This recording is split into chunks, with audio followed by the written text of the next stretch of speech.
오늘은 창조의 에너지 성령님이라는 제목으로 오늘 성령 강림 주일을 맞이해서 이 시간 함께 말씀을 나누도록 하겠습니다. 좀 황당한 질문일 수도 있는데요.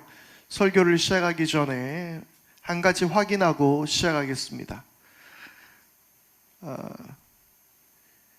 이 시간 혹시 숨을 참고 계셨던 분이 계십니까? 교회 오기 전까지 혹시 숨을 쉬지 않고 교회 오신 분이 계십니까? 병원에 가보시던지 심각한 문제가 생기겠죠? 혹시 내가 숨을 쉬고 있지는 않았는지 한번 지금 자신 한번 돌아보시기 바랍니다. 어떠십니까? 사실 우리가 지금 숨을 쉬고 있는지 참고 있는지 점검할 필요가 없습니다. 오늘은 성령 강림 주일입니다. 여러분, 우리 가운데 성령님께서 함께 하심을 믿으십니까? 구약 성경에는 이 성령을 루아흐라고 합니다. 그런데 이 루아흐라는 이 말에는 영을 뜻하는 말만 있지 않습니다. 지금 우리들은 호흡하는 것과 바람이 다르다라는 것을 잘 알고 있습니다. 심지어 우리의 마음과 우리의 호흡은 완전히 다른 것이라는 사실 역시 우리는 알 수 있습니다. 하지만 고대 히브리인들은 호흡, 바람, 영, 누군가의 마음의 의도, 마음의 생각, 이 네 가지를 바로 이 한 단어에 담았다는 것입니다. 그들은 고대인들이기 때문에 이 단어가 모두 다른 의미라는 것을 몰랐겠죠? 그런데 아닙니다. 오히려 그들은 더 깊이 들여다본 것입니다. 바람은 눈에 보이지 않습니다. 그러나 강력한 힘으로 그 바람은 나무도 꺾어버립니다. 보이지 않지만 힘이 존재하고 있는 것이죠. 우리의 호흡은 어떻습니까? 우리의 호흡하는 것은 눈에 보이지 않습니다. 하지만 호흡을 하면 바람이 부는 것처럼 폐가 부풀어 오릅니다. 무엇보다 호흡이 멈추는 순간 어떤 일이 생깁니까? 생명이 멈추게 되는 것입니다. 사람의 생명을 빼앗는 힘이 되는 것이죠. 바로 한 나무를 쓰러뜨릴 수 있는 강력한 바람과 우리가 숨쉬는 호흡을 같은 힘, 에너지로 보았던 것이죠. 고대 히브리인들은 바로 이것을 본 것입니다. 루아흐는 눈에 보이지 않지만 물리적인 세계를 움직이게 하는 단 하나의 강력한 에너지였던 것입니다. 우리는 눈에 보이는 물질적인 것과 그리고 보이지 않는 영적인 것을 구별하려 합니다. 이건 영적이지 못해. 이건 영적으로 좋은 것 같아. 이건 영적으로 안 좋아. 우린 이런 이야기들을 할 때가 있습니다. 영적인 세계와 물리적인 세계를 우리는 늘 나누어서 생각했습니다. 그런데 루아흐는 그 경계를 거부하고 있는 것입니다. 강력한 태풍, 모래바람이 불어오는 것도 루아흐이고 지금 우리가 코 속으로 호흡하는 이 한 줌의 공기도 루아흐이며 우리 가운데 역사하시는 우리를 이끄시는 성령님도 루아흐라는 것입니다. 또한 그 루아흐는 세상을 창조할 때도 혼돈 가운데 질서를 창조하셨던 그 능력이기도 합니다. 놀랍지 않습니까? 정엄한 우주를 운행하는 그 힘도 질서도 우리의 호흡도 다 하나의 루아흐라는 것입니다. 그렇다면 루아흐 대신 성령님이 어디 저 멀리 계셨다가 성령님 오시옵소서 그렇게 기도하면 빛의 속도로 나에게 날아오는 것, 그것이 아니라는 것입니다.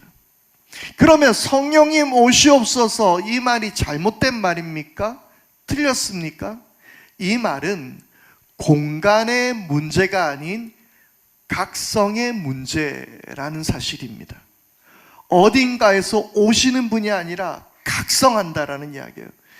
내가 지금 호흡하고 있고 세상이 움직이고 있는 그 힘을, 그분의 존재를 내가 알아보게 해달라는 기도인 것입니다. 그러니까 성령님 오시옵소서라는 기도는 이런 거예요. 주님, 제가 제발 정신 좀 차리게 해주십시오. 제가 성령님이 나와 함께 계신 것을 깨닫게 해주십시오. 바로 그러한 기도인 것입니다. 우리가 호흡하고 있는 것을 잊지 않는 것처럼 성령님은 늘 내 안에 역사하고 계시는 분이십니다. 그리고 세상과 온 우주 가운데 역사하시고 계시는, 세상을 움직이는 엔진과 같은 분이시라는 사실입니다. 창세기 1장 2절의 말씀을 보겠습니다. 땅이 혼돈하고 공허하며 어둠이 깊음 위에 있고 하나님의 영은 물 위에 움직이고 계셨다. 아멘. 혼돈과 공허, 그리고 빛이라고는 보이지 않는 완전한 암흑, 텅 비고 혼돈스러운 상태입니다. 이 온 우주는, 세상은 생명이라고 전혀 찾아볼 수 없는 압도적인 공포와 무질서의 상태였습니다. 그 혼돈과 공허, 어둠 위에 이제 무언가가 움직이기 시작했습니다. 바로 그것이 하나님의 루아흐입니다. 무질서한 우주 공간에 생명의 에너지가 움직이기 시작했습니다. 우주는 질서를 찾기 시작합니다. 하나님의 영이 물 위에 움직이고 계셨다라고 기록하고 있는데, 여기서 움직이다로 번역된 단어는 어미새가 둥지 위를 퍼덕이며 날개짓하는 모습을 묘사할 때 쓰는 표현입니다. 루아흐가 물 위에 날개치며 움직이고 계셨습니다. 온 우주를 움직이고 창조하는 에너지, 그것이 루아흐, 하나님의 영이었습니다. 그리고 그 루아흐는 지금도 온 우주 가운데, 세상 가운데 여전히 움직이고 계시는 줄 믿습니다. 시편 104편에는 이 땅의 생명의 모든 순환 속에, 죽고 태어나는 모든 순간 속에 루아흐가 역사하고 있음을 노래합니다. 시편 104편 29절에서 30절의 말씀입니다. 그러나 주님께서 얼굴을 숨기시면 그들은 떨면서 두려워하고, 주님께서 호흡을 거두시면 그들은 죽어서 본래 흙으로 돌아갑니다. 주님께서 주님의 영을 불어넣으시면 그들은 다시 창조됩니다. 주님께서는 땅의 모습을 다시 새롭게 하십니다. 아멘. 하나님의 창조는 루아흐로 통해 멈추지 않고 지금도 움직이고 계시는 것입니다. 모든 세상의 생명은 그저 생물학적이고 기계적인 비인격적인 에너지가 아니라 하나님과 모든 생명들 사이에서 운행하시는 하나님의 친밀한 상호작용인 것입니다. 이 이야기를 바이블 프로젝트의 제작자이며 성서학자인 팀 맥키 교수는 이를 모든 동물이 태어나 내쉬는 첫 숨결이 다름이 아닌 하나님의 친밀한 입맞춤으로 주어지는 루아흐라고 말합니다. 모든 동물이 태어나 내쉬는 첫 숨결이 다름이 아닌 하나님의 친밀한 입맞춤으로 주어지는 루아흐. 너무나 아름답고 놀랍지 않습니까? 루아흐로 이 세상의 모든 것이 하나님의 생명으로 넘쳐나는 것이죠. 성경에서는 이 루아흐가 또 어떻게 역사하고 있을까요? 구약 성경에서 루아흐가 임했던 한 사람이 있습니다. 그는 이 루아흐로 사역하며 일했습니다. 그러니까 지금 우리들의 말로 표현하자면 그는 성령으로 충만한 사람이었습니다. 누구일까요? 여러분들은 누구를 떠올리시고 계십니까? 바로 그 성령으로 충만한 사람, 루아흐로 충만한 그 사람은 성막에서 금속을 세공하고 보석을 깎던 예술가 부살렐이었습니다. 이 부살렐은 고대의 미켈란젤로라고 할 수 있는 인물입니다. 출애굽기 31장 2절에서 3절은 이렇게 기록하고 있습니다. 보아라, 내가 유다 지파 사람 홀의 자손 손자여 우리의 아들인 부살렐을 지명하여 불러서 그에게 하나님의 영을 채워주어 지혜와 총명과 지식과 온갖 기술을 갖추게 하겠다. 그에게 하나님의 영을 채워주어. 루아흐가 부살렐에게 임하였고 그는 훌륭한 기술을 가진 당대의 미켈란젤로와 같은 예술가이며 기술가가 된 것입니다. 그리고 그보다 앞서 루아흐가 임한 또 한 사람이 있습니다. 누구일까요? 그는 바로 요셉입니다. 요셉은 바로의 기이한 꿈을 해석하여 장차 다가올 기근을 대비하기 위한 탁월한 경제 정책을 마련하게 되죠. 곡식을 거두어 드리고 창고에 잘 보관한 다음에 기근이 오면 그 곡식을 우리가 먹으면 된다라는 이러한 경제 정책이었습니다. 이때 바로는 감탄하면서 이렇게 말합니다. 바로가 신하들에게 말하였다. 하나님의 영이 함께하는 사람을 이 사람 말고 어디에서 또 찾을 수 있겠느냐. 아멘. 요셉은 루아흐, 성령으로 충만한 사람이었습니다. 성경에 등장하는 루아흐로 충만한 사람은 산속에 들어가서 기도를 많이 하는 사람이 아니라 가장 현실적이고 물리적인 재료를 잘 다루는 사람이었습니다. 삶 속에서 내게 맡겨진 일, 그것이 저와 같은 목사와 같은 어떤 특별한 사명이든 아니면 평범한 직장에서의 업무이든 아니면 집안을 돌보는 일이든 그것을 잘 다루는 사람이었습니다. 세상을 등지는 사람이 아니라 오히려 세상으로 들어가는 사람, 그 사람이 바로 루아흐의 사람이라는 것입니다. 좋은 정책으로 나라의 경제적 위기를 넘길 수 있게 한 훌륭한 관료, 지도자 요셉이 성경에서 첫 등장하는 바로 성령으로 충만한 사람이었던 것입니다. 세상의 무질서를 바꿔 가장 아름답고 찬란한 것으로 바꾸고 공동체의 혼돈의 위기를 벗어날 수 있게 하는 그 능력이 바로 루아흐의 능력이었던 것입니다. 성령님은 우리가 기도하고 찬양할 때만 역사하시는 분이 아닙니다. 대단한 사역자의 집회에만 역사하는 분이 아닙니다. 어디 기도원에 들어가야 움직이시는 분이 아닙니다. 부흥에 간다고 가정을 돌보지 않고 아이의 밥을 대충 먹이고 회사의 일을 대충 마무리하는 사람에게는 이 루아흐가 역사하지 않습니다. 그분은 여러분들의 모든 삶의 손길 하나, 여러분들의 각자의 자리에서 역사하는 분이신 것을 믿으시기 바랍니다.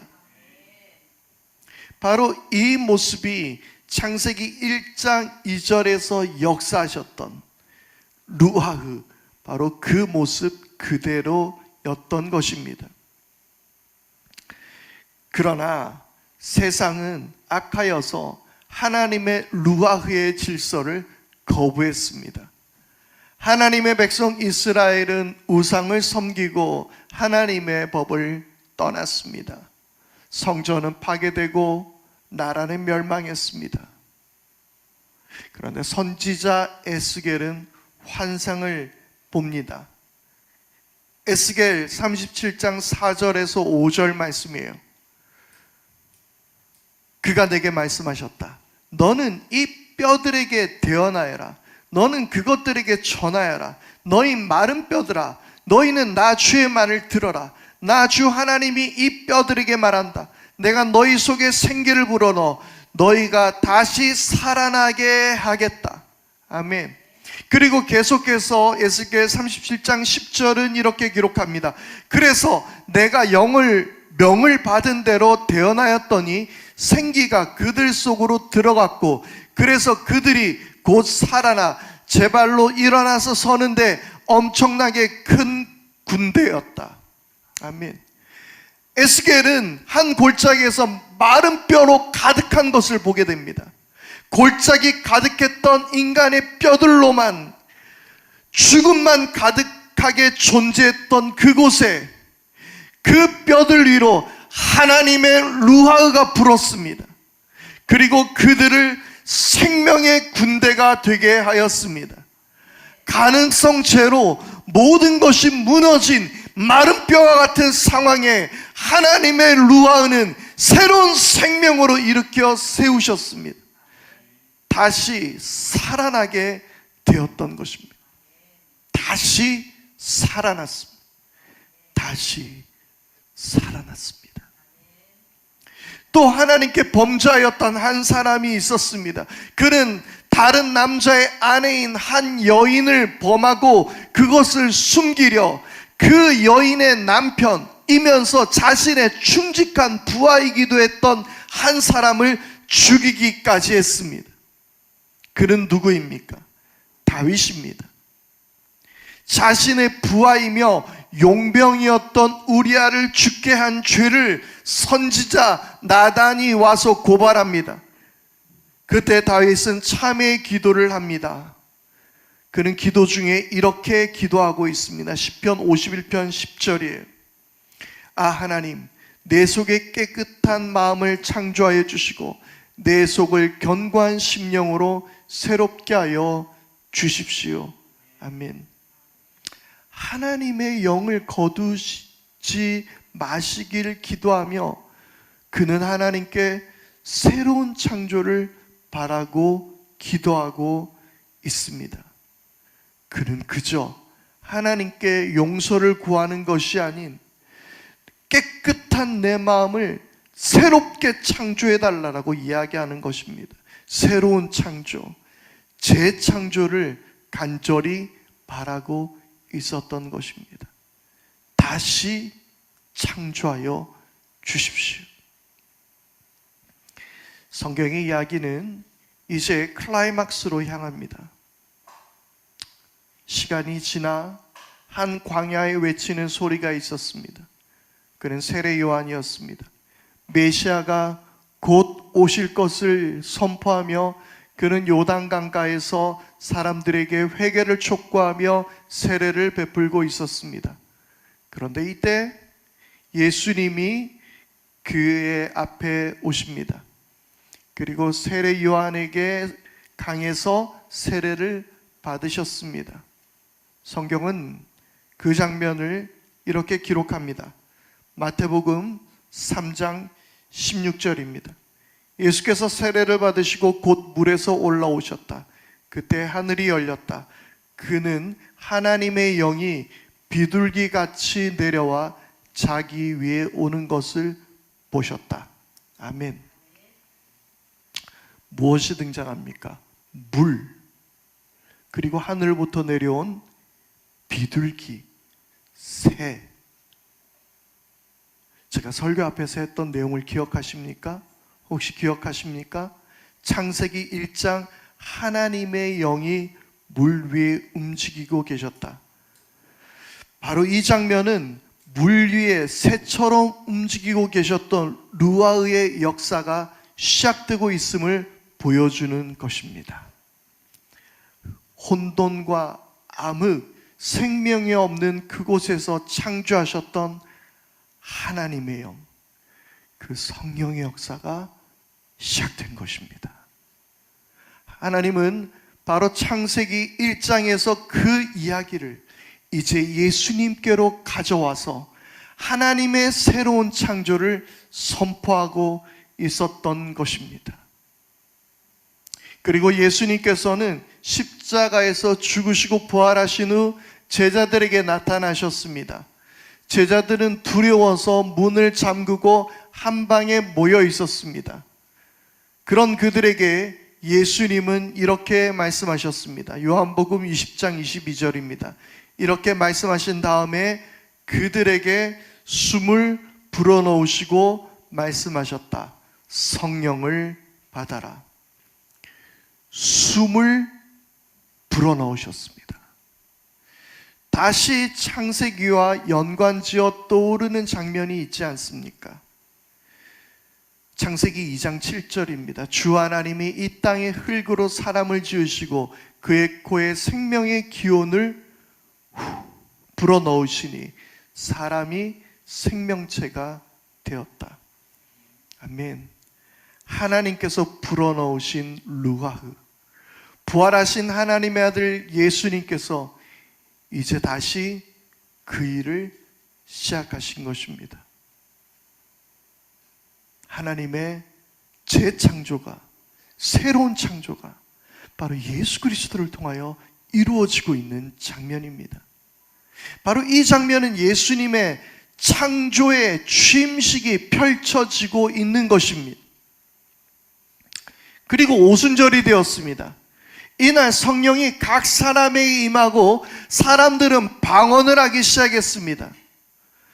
그런데 이 사건을 성서학자 톰 라이트는 뒤집힌 바벨탑이라고 했습니다. 바벨탑 사건은 인간이 하늘에 닿으려 탑을 쌓았던 사건입니다. 그리고 하나님은 이들의 도전의 언어를 다르게 하셔서 그들을 온 땅으로 흩어지게 하셨습니다. 그들은 탑을 쌓아 하나가 되려고 했습니다. 그런데 하나님은 그들의 회기라 계획을 혼돈으로 끝내셨습니다. 그런데 오순절날 성령이 임한 그들은 방언이 터지며 여러 나라의 언어로 말하게 됩니다. 하나님은 언어를 하나로 획일화시키고 통일시킨 것이 아니라 다양성을 그대로 두고 서로 소통할 수 있게 하셨던 것입니다. 하나님은 다양성 속에 일치를 이루신 것입니다. 제국은 획일화하고 통제하지만 성령님은 획일화가 아닌 다양함 속의 일치로 새로운 창조의 역사를 쓰신 것입니다. 교회는 획일화가 아닌 일치를 이루는 곳입니다. 이 사건은 하나님의 새 창조가 이제 온 세상을 향해 퍼져나가는 사건입니다. 이제 하나님의 새로운 창조의 역사는 예루살렘, 온 유대에게만 국한되지 않고 그들의 땅을 넘어 사마리아와 땅끝까지 이르게 된 것입니다. 오순절 사건은 하나님의 새 창조의 역사가 온 세상을 향해 시작되었음을 보여주는 사건입니다. 우리에게 지금 임하신 성령님은 그렇게 하나님 나라의 새로운 창조를 시작하신 것입니다. 성령의 역사는 멀리 있는 것이 아닙니다. 때론 우리는 불의에 분노하기도 합니다. 그리고 그것은 성령님의 마음으로 분노합니다.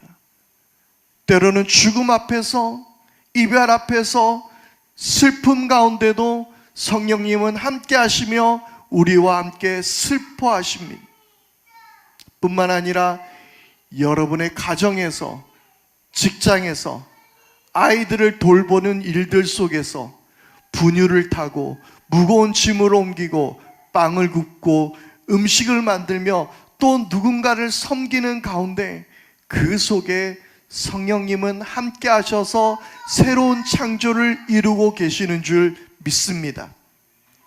무엇보다 오늘 우리가 지금 내쉬는 숨은 하나님이 세상을 창조하셨던 바로 그 에너지, 바로 그 성령님의 온 우주적인 능력이라는 사실입니다. 매일 아침 숨을 쉴 때마다 느끼십시오. 이것이 세상을 창조하셨던 하나님의 루아흐, 그것이고 그 생명을 창조하셨던, 온 우주를 창조하셨던 그 에너지가, 그 능력이 오늘 내 속에서 나를 숨쉬게 하시며 나를 살게 하시며 내가 이 땅에서 내게 맡겨진 일들을 할 수 있게 해주시는 것을 바라볼 수 있기를 바랍니다. 창조의 에너지가 지금도 내 속에 살아있습니다. 성령님으로 우리 가운데 역사하고 계시는 줄 믿습니다. 그 성령의 능력을 여러분 모두가 다 누릴 수 있게 되기를 바랍니다. 그 성령의 능력으로 하나님의 새 창조에 동참하십시오. 그 놀라운 능력이 우리를 통하여서 온 세상을 흘러가고 하나님의 나라가 세워져 가게 될 줄 믿습니다. 이 시간 우리 함께 말씀에 결단하며 오늘 우리 가운데 임재하신 성령님을 바라볼 수 있기를 바랍니다. 우리 다 같이 함께 찬양할 텐데요, 오늘 이곳에 계신 성령님, 우리에게 말씀하시고 우리를 가르치소서. 닫힌 우리 맘 열어주시고 주의 빛으로 밝혀 우리를 인도하소서. 주님보다 앞서지 않고 겸손하게 주님의 말씀 기다리니 주님 손에 우리를 드립니다. 사랑으로 인도하소서. 우리 고백하며 찬양하겠습니다. 오늘 이곳에 계신 성령님, 우리에게 말씀하시고 우리를 가르치소서. 닫힌 우리 맘 열어주시고 주의 빛으로 밝혀 우리를 인도하소서. 오늘 이곳에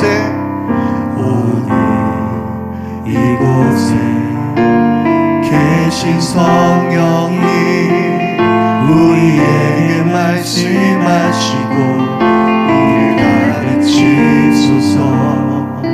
닫힌 우리 맘 열어주시고 주의 빛으로 밝혀 우리를 인도하소서. 주님보다 앞서지 않고 겸손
여러분, 우리는 성령님을 마치 우리와 멀리 떨어진 어떤 영적인 이상한 캐스퍼와 같은 존재, 어떤 귀신 같은 존재, 우리는 그런 것으로 생각하지 않았습니까?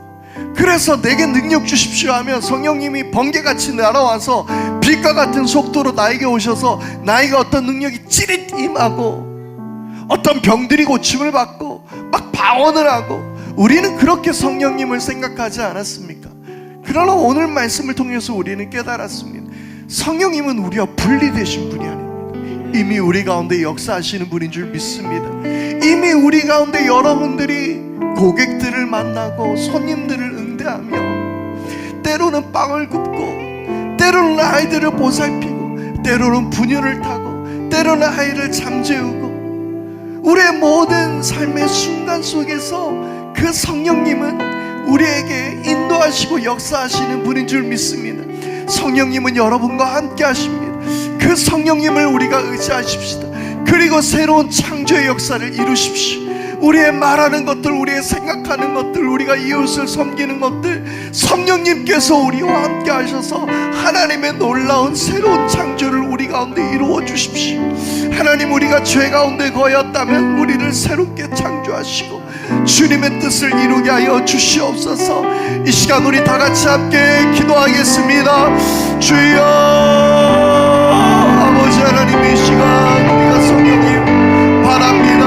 아버지 하나님, 우리가 성령님을 섬긴다고 말하면서, 우리가 성령님을 따른다고 말하면서 성령님을 이상한 유령과 같은 존재로 만들어버렸습니다. 어딘가에서 내 마음에 들어와서 나를 이끄는 어떤 특별한 존재로 여겨왔습니다. 어떤 신령한 가운데, 어떤 특별한 집회, 어떤 말씀이 있는 곳, 그곳에 성령님이 역사하신다고 생각했습니다. 어떤 거룩한 말을 뱉어내며 어떻게 우리가 행동하는 것들, 그런 것들이 성령이라고 생각했습니다. 그러나 우리의 삶 속에 모든 순간마다 성령님이 임하시고 우리를 통하여 새로운 창조의 역사를 일으키시는 성령님을 믿습니다. 우리가 이 성령의 새로운 창조의 역사, 하나님 나라의 새로운 엔진, 하나님 나라의 새로운 능력인 성령님을 바라보게 하여 주시옵소서. 이 창조의 에너지이시며 창조의 주체가 되시며 우리를 이끄시는 성령님을 의지하게 하여 주시옵소서. 우리의 제약된 마음들을 주여 새롭게 창조하시고 무너진 세상을 새롭게 창조하신 성령님을 바라보게 하여 주시고, 이 성령의 에너지를 따라 우리도 행하게 하여 주시옵소서. 창조하신 모습대로 회복하게 하신 그리스도의 모습으로 회복하시는 성령님을 바라보게 하여 주시옵소서.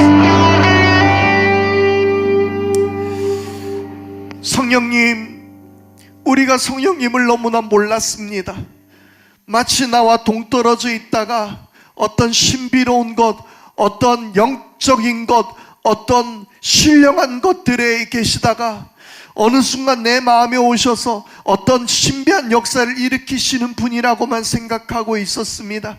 그러나 성령님은 우리와 함께 하나님 나라를 새롭게 창조하시는 분이신 줄 믿습니다. 오늘 우리의 삶 모든 순간에 성령님이 역사하고 계시는 줄 믿습니다.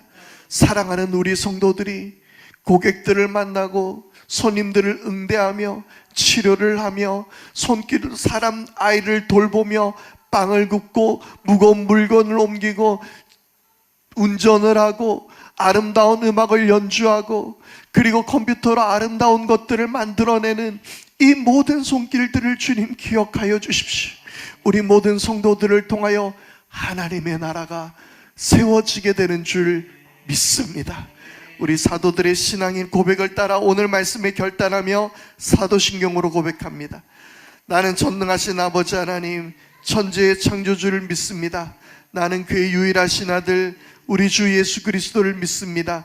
그는 성령으로 잉태되어 동정녀 마리아에게서 나시고 본디오 빌라도에게 고난을 받아 십자가에 못 박혀 죽으시고 장사된 지 사흘 만에 죽은 자 가운데서 다시 살아나셨으며 하늘에 오르시어 전능하신 아버지 하나님 우편에 앉아 계시다가 거기로부터 살아있는 자와 죽은 자를 심판하러 오십니다.